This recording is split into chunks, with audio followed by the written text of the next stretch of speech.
Hello, and welcome to Quality Time, the podcast made just for Nebraska's early childhood providers who are growing every day through Step Up to Quality. I'm your host, Laura Cady. Whether you're tuning in during snack time, cleanup, or your drive home, we're just so glad that you're here. Each episode, we highlight the real work happening in early childhood programs across Nebraska, because quality is something we build together. Today, we're talking about early literacy and family engagement, and how innovation and leadership can spark new ideas in early learning settings. I'm thrilled to welcome our guest, Janelle Nissen, School Director at Educare Omaha at Indian Hill. Educare of Omaha is a part of a national network dedicated to early childhood education, partnering with families and communities to ensure every child has access to high-quality early learning experiences.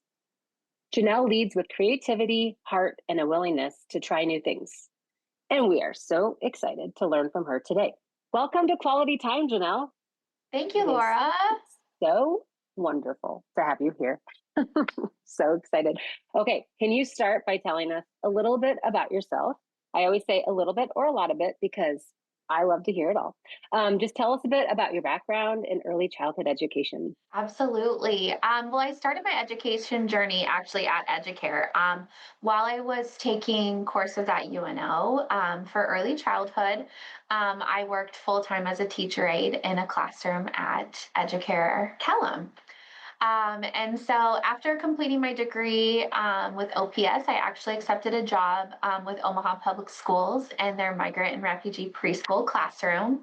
I had the wonderful experience of working at the Yates building, and I was in that role for about 8 years. My journey brought me back to Educare when I was ready to take that next step into a coaching role.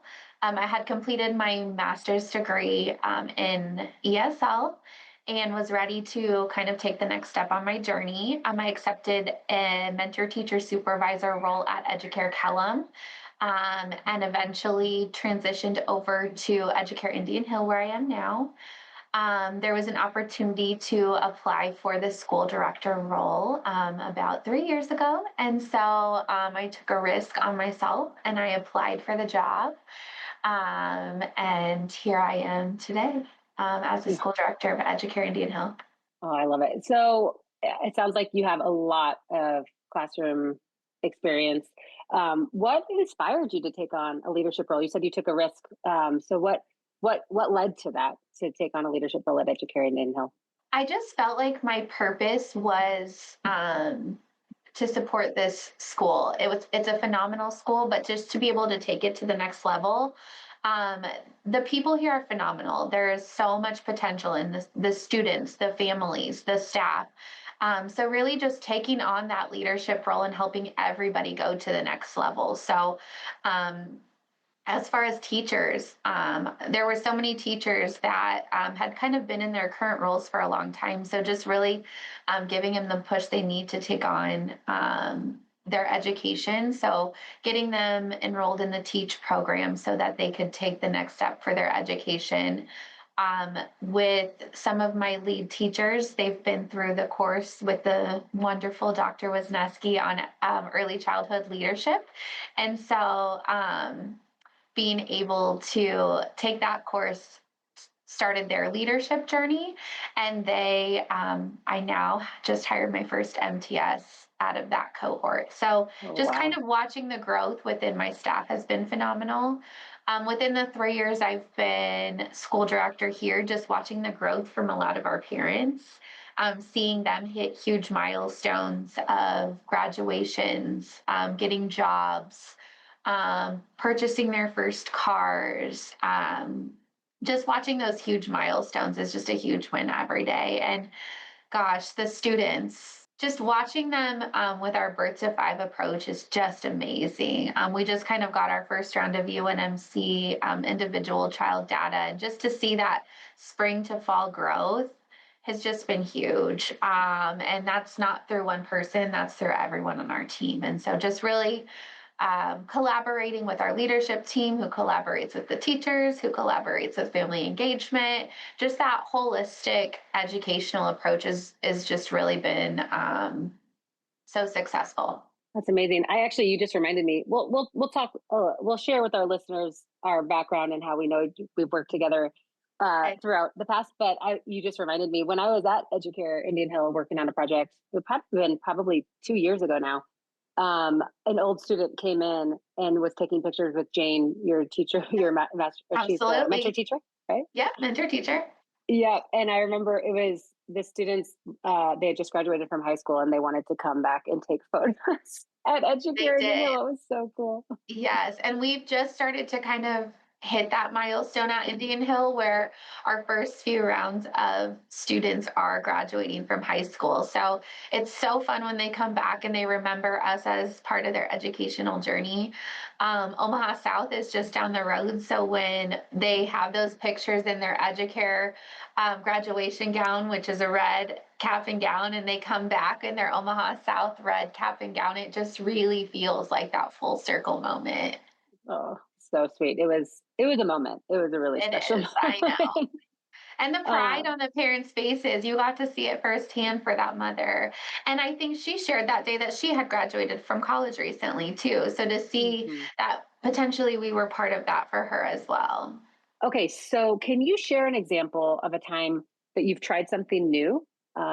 Could be a classroom practice, a family activity, something new, and then you saw a positive impact on staff or children. Absolutely. I feel like we're kind of in this phase right now at Indian Hill. We are in the works of piloting a dual language program. And so, with feedback from staff and families, we are really excited to continue to roll it out here at Indian Hill. We hope to do a full dual language program. Um, but we've just kind of started implementing small pieces this year. So, all of our classrooms have at least one native Spanish speaker in the class. And this has really helped with our Spanish speaking students, but then also our English speaking students as well. Their growth in Spanish has started to explode, which has been really fun to watch. I think oftentimes our families, when they send their kids to school, they really want them to focus on learning English. But really sharing with the families the benefits of their child being bilingual, how that can affect them long term. They can make so much more money potentially if they are bilingual. It does open a lot of doors. But then also, just in learning a second language, the stronger they are in their home language, it really helps them as they're acquiring the second language of English. Well, you don't have to convince me because I was a dual language teacher. I Yes. agree, and I love starting even sooner because I think some of the challenges that we saw in kindergarten, first grade is that so many families love the idea of their kiddos learning in both languages, but often it's a process. It takes time, and I think that the kiddos, as soon as they can start, ideally from birth, but I think that's so wonderful that you're trying that out to see how it helps. And I am doing a visit to Educare Miami in December. So they are Wow. currently a dual language program. And so I'm going there to learn from the leaders in their building to see it in action. And so I'm really excited. I think we've done a great job here of doing conversational Spanish and those types of things, but really shifting that focus to the academic language, I think, is going to be key for our students and staff.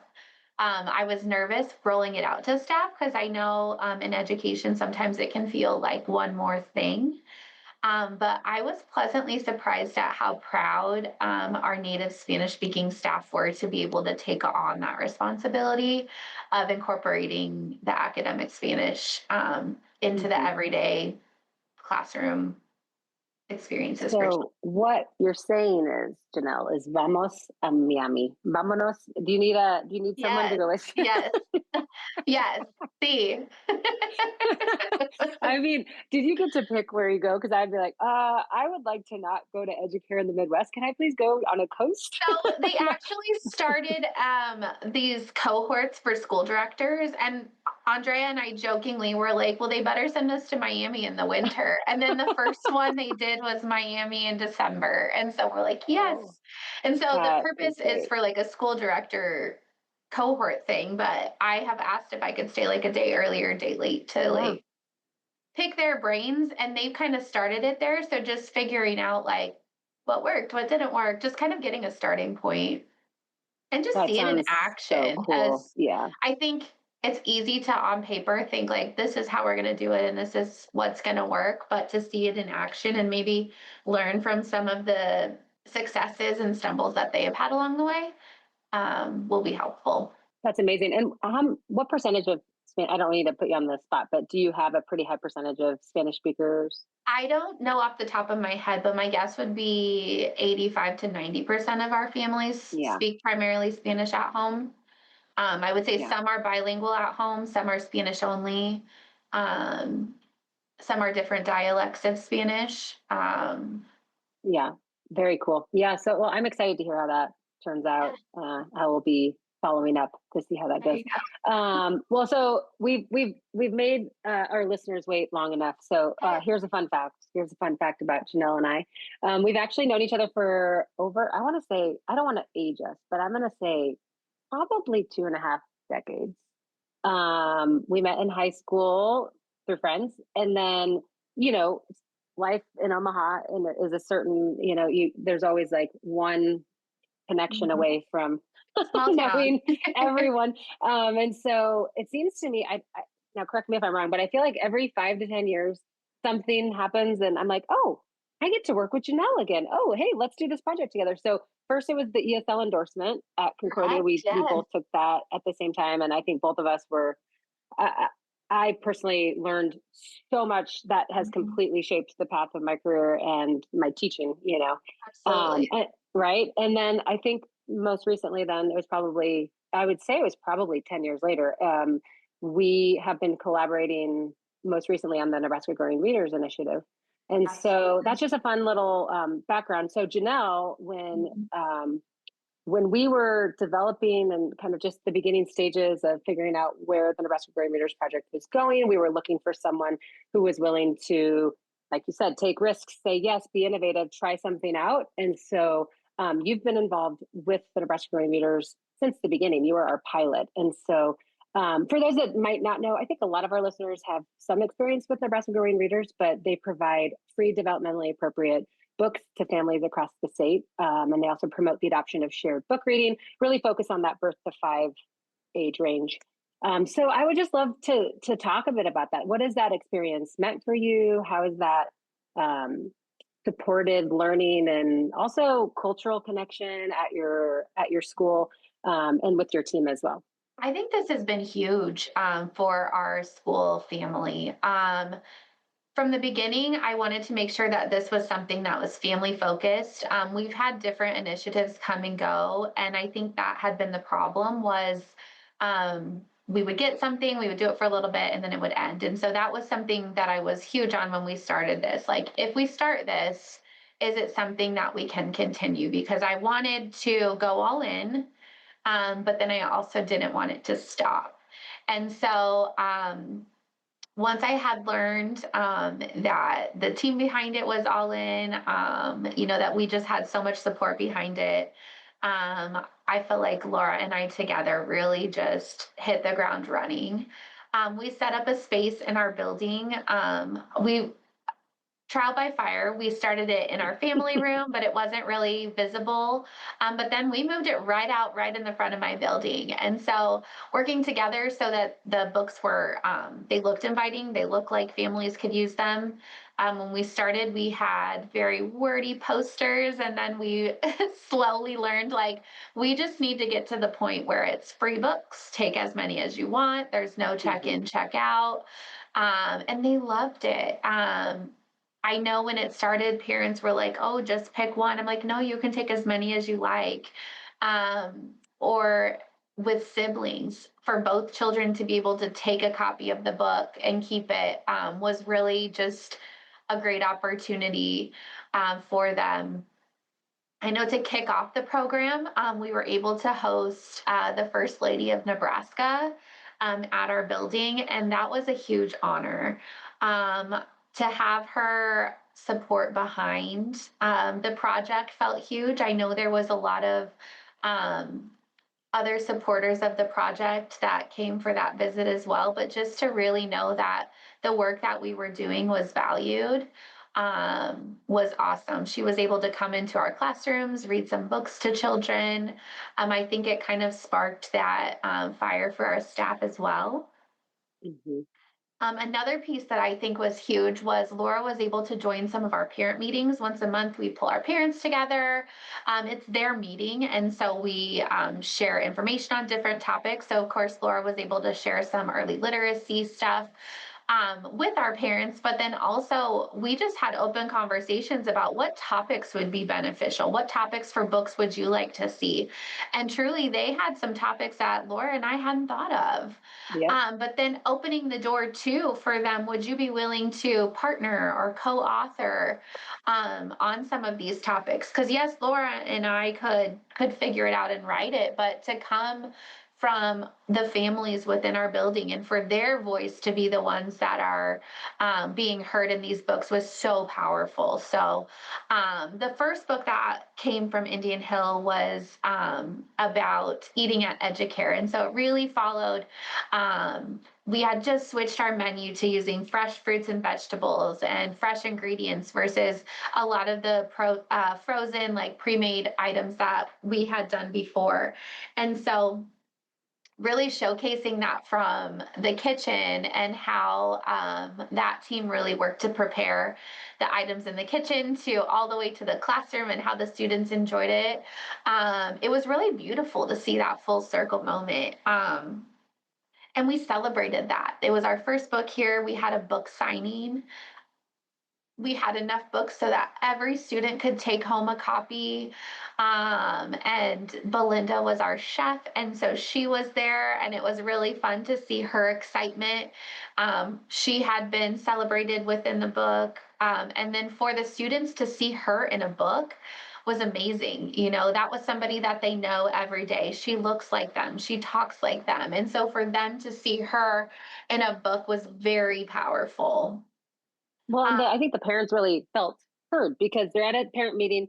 They're saying, we're concerned about this.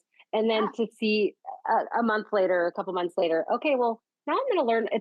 Really, it was a social story, but also it showed all these domains that you're hitting as well at Educare. I think just that uh, well, we wrote several books, so we kind of focused on the domains and all the different books. But I feel like even just the fact that giving a little bit of personality to Belinda and sharing the process of what that looks like. She puts a lot of love and energy into preparing that food, and then Miss Lupita she takes it down to the classroom, and then my teacher prepares it on the plate, and we listen to a story. Like all those little, there are all these little details, but it's a lot. It's a something that parents don't always get to see. They don't always get to see those little moments throughout the school day. So I think it was pretty special Yeah, and then for just that the too. family style dining and their smiles and just all of that, I think was very powerful. And then we had a parent, Vanessa, who was very brave and Very said, great. I want to write a book. The whole process was so organic, but like you said, it was also a partnership, and it required the families to feel comfortable and to have trust in this project. And then Vanessa, if do you want to share a bit about Yeah, so the then Vanessa was brave, like you said, and she wanted to write a book about making pupusas. And so she invited Laura to her home, and the beautiful story was told through the lens of her daughter. So the story is called My Mom is a Chef. And it really tells it through that lens of a child. It goes step by step. The pictures are in their home of them making the pupusas, the ingredients that they're using, all the way up to the end where the family gets to enjoy the pupusas together. And it really does hit. That cultural aspect too that a lot of our families could identify with. And so you don't always see stories about cultural foods or the work that is done to create those. And so really just showcasing that was huge for not only Vanessa and her family but the other families within our building. I was thinking, and then the next step was your teachers started to feel comfortable writing or co-authoring books, and one of the topics that came up was sign language. In Yeah. the infant room, a lot of teachers use sign language. And so a couple parents had said, hey, we don't really know sign language. Can you teach us some sign language through a book? And one of your teachers, Erin, was really excited about that. And then just my day at Educare, I believe, Yep. was another one. So your And I teachers got think involved too. absolutely. And I think with that sign language one, it really fostered that home to school connection. I think we all wanted the same things. The parents wanted to be able to communicate with the children. And I think with sign language, sometimes even as a mom, you might make up some signs that make sense. And then I think school was using different signs. And so just really wanting to showcase how can we stay on the same page day to day? And so that book was just beautiful, sharing the sign language in an infant classroom, because I think sometimes early childhood education, I will hear the question of like, well, what are you really teaching? They're infants. Well, there's so much that we're teaching. Yes, they may not be able to verbally communicate, but they're sharing their wants and needs in one way or another. And so giving them that outlet of using sign language has been really powerful. And then this book allowed us to create that home to school connection and really empower the parents to continue that journey at home as well.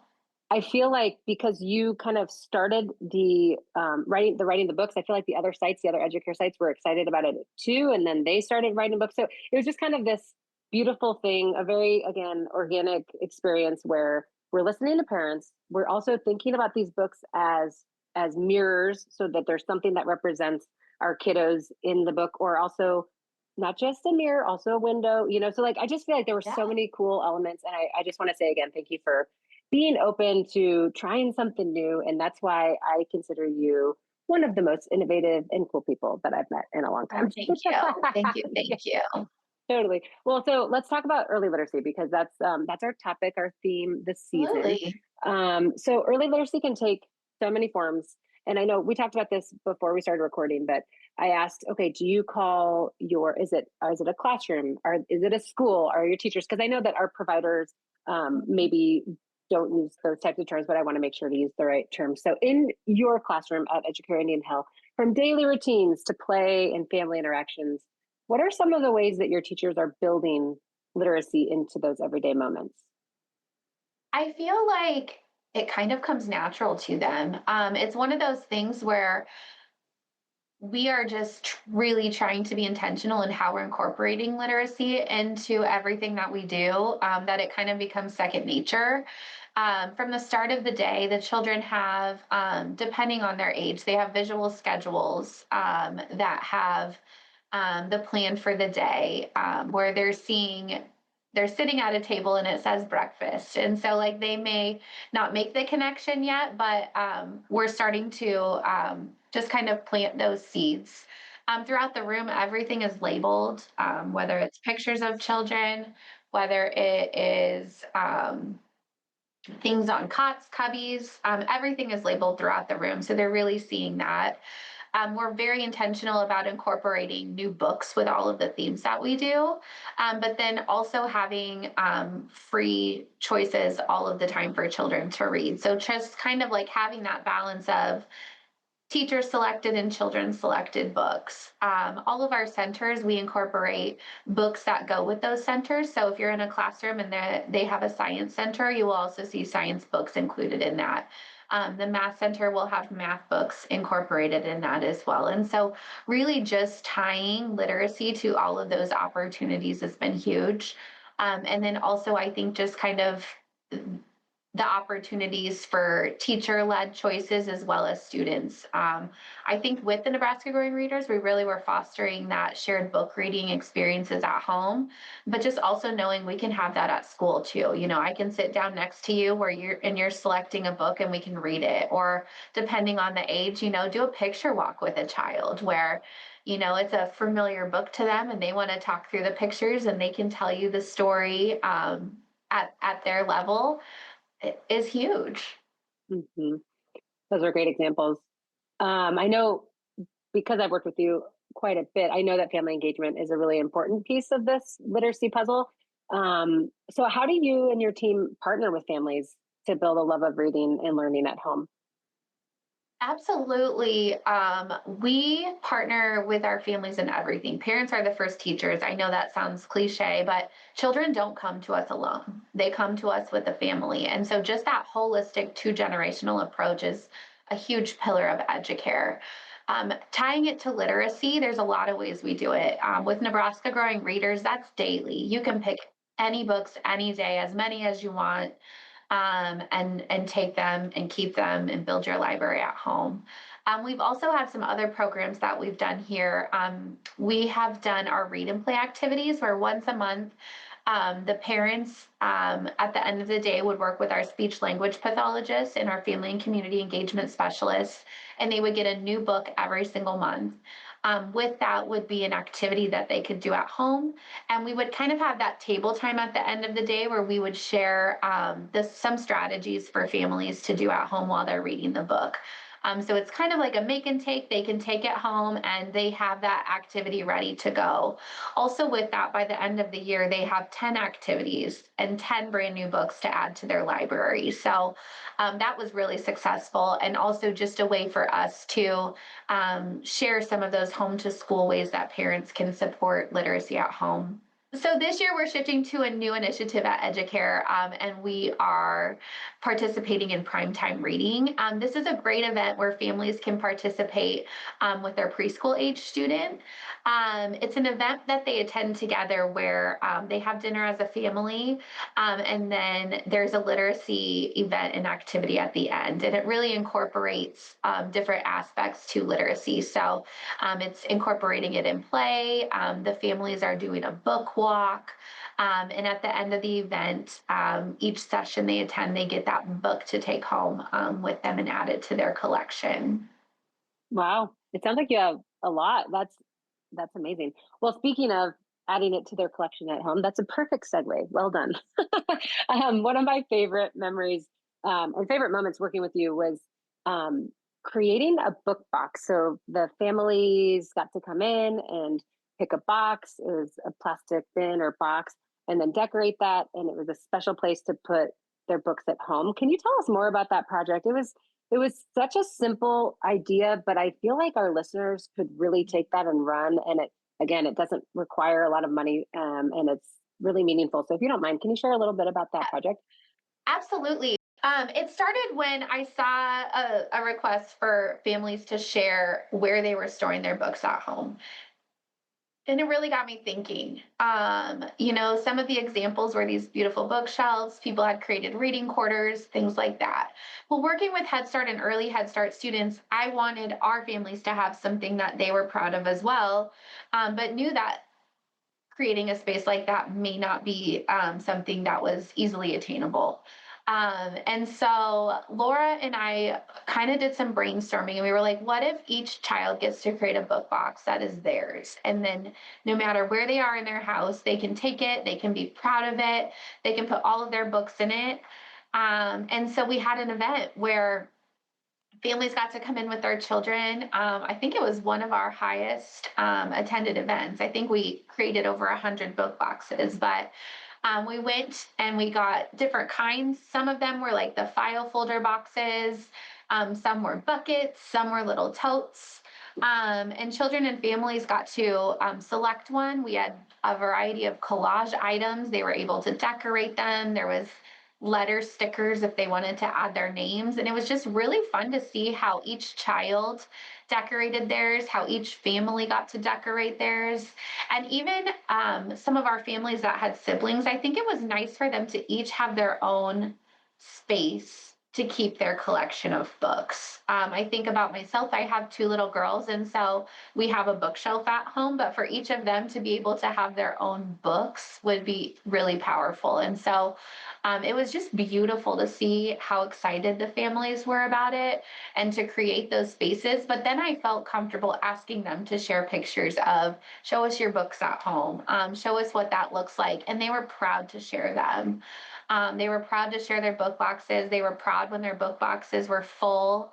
Um, at the end of the event, it was a good segue to say, hey, now that you have your book box, why don't you each go select a few new books to start your collection? And so for some of our families, that may have been the first time that they we're selecting books from Nebraska Growing Readers, but just what Yeah. a great way to showcase the beautiful books, but then also for them to have that space to call their own.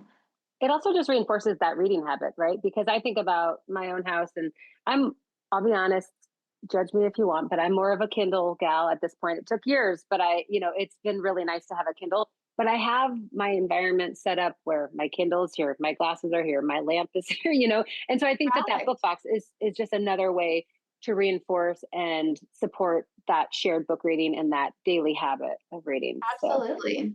thank you for sharing that. I really think it's something that I just, every Are time I you share able it to with share it. Yeah. pictures in the podcast or no? We could share, I can do my best. I don't know exactly, but I I don't think know we how to could do podcasts, but probably, I'm just no, wondering because I know we have pictures from all of these events along the way. we definitely have pictures and we also have links to the books, the digital copies of the books as well, because I think it's one thing to hear about it, but then when you see it, it kind of all clicks. So yeah, definitely. So you said you've been in your current role for about 3 years. So when you look back on the past few years, what are you most proud of in terms of your team's growth and the progress that you've made with families and literacy? I think my team's willingness to try new things. I think with education, it's always evolving, and that can be hard. But when we know better, we do better. And I think my team's willingness to try new things has just really amazed me. I think sometimes as educators, we can get stuck in, well, we've always done it this way, or I've been teaching for 10 years and I've always done it this way. But learning from each other and growing together, I think, has been huge. I've been fortunate that my teachers have had opportunities to shadow each other in their classrooms to see what's working. We're in a network of 5 schools. They've had opportunities to collaborate with people in other buildings. And so just really watching the growth that they've made in their classrooms has been huge.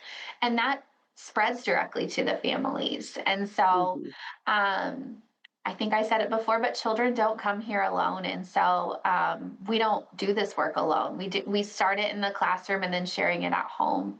At Indian Hill, every month, classrooms do a parent activity. And so a lot of those are based around literacy. And so just sharing what's going on in the classroom has been helpful with parents. And then extending that learning home as well has been huge. Is there any advice? I don't know, advice or words of encouragement or ideas that you would give to other early childhood leaders who want to spark innovation and deepen their focus on literacy and engagement? I would say just start. I think sometimes just figuring out what to do is where I can spend a lot of my time, but just start and then kind of trust your gut has been huge for me. Now, have there been things along the way that I've learned and switched as I've gone along? Absolutely. But just not being afraid to start is the biggest thing. Put yourself out there, make connections. Through Laura and I both, when we started this journey with Nebraska Growing Readers, we made different connections along the way through this project that have then extended into other opportunities for both of us. And so Totally. I just Yeah. think really just start, just do something. If you can't provide 100 books, provide two. If you Yeah. can't have an activity every month or you can't commit to that, commit to having one activity and see where that takes you. Delegating has been huge too. When Laura and I started this project, I'm like, I can't do this on my own. And she was like, well, I'll come to the parent meeting and I can present and share with families. And so being willing to reach out to your connections and reach out to your network and circles. And people are, I have learned, more than happy to help and excited. And so um, Partnership. trust your Yeah. instincts. Yeah, build those partnerships, reach out to your circle. That's good. Okay, well, we have to wrap up here soon. I know we could probably keep going, but before I we wrap up, know. is there anything that we missed that we didn't get to and something you'd like to share? Something that I am proud of, and Laura knows that I often hoard some books, but we've had the opportunity to host a lot of public figures in our building, from political candidates to those currently holding office.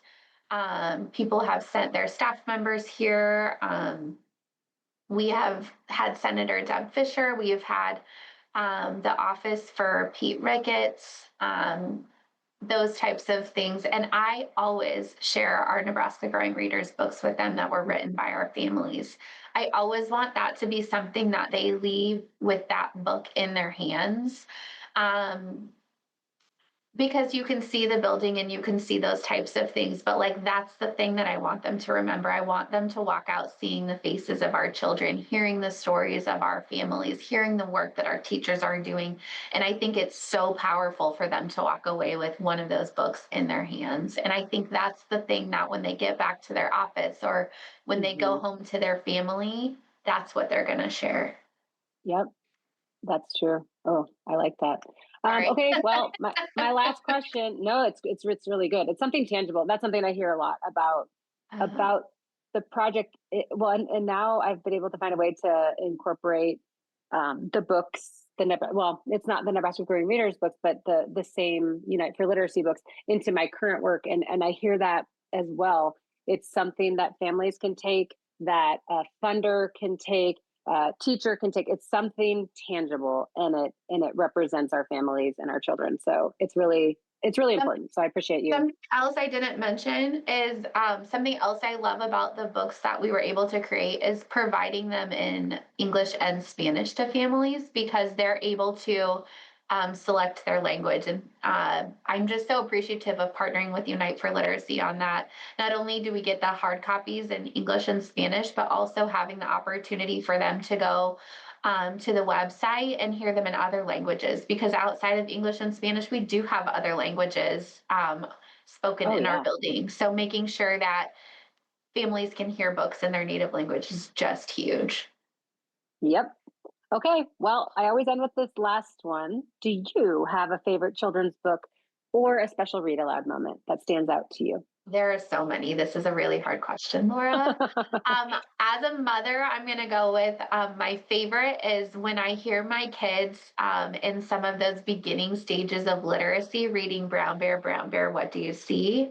At home, we have the book that has the little slide over where they get to read and then they get to open the little compartment and see who's looking at them, and just their excitement when they can read the book themselves, even though that one is one that you kind of memorized and you kind of learn the patterns to it. Just the joy that they have when they have that first experience to read it, and really calling that reading, it is just huge. I will always remember both of my girls sitting on my lap reading that book out loud. It's also a book I've read in all of my classrooms. And so I think it's just one that never gets old to me. So. I love that. It never gets old. It doesn't. And I appreciate that your response was, oh, I can't choose one. I often hear that, which makes me really happy. Yes. Janelle, thank you so much. Thank you for sharing not only your passion and energy and leadership, but also just so many really specific ways that you are considering what our families and children need, and then implementing that, and also supporting your staff in ways to grow. And you're just incredible. So thank you so much. Thank you, Laura. Thank you for joining us, Janelle, and sharing your heart as well, your insights. It's so clear to me that Educare Indian Hill is a place where not only innovation, but also literacy and family connection come together beautifully. We're so grateful for you and your team and all the work that you do for Omaha families every day. To our listeners, thank you for tuning in to Quality Time. We hope today's conversation sparked new ideas and reminded you of the powerful difference you're making in children's lives. Until next time, bye-bye.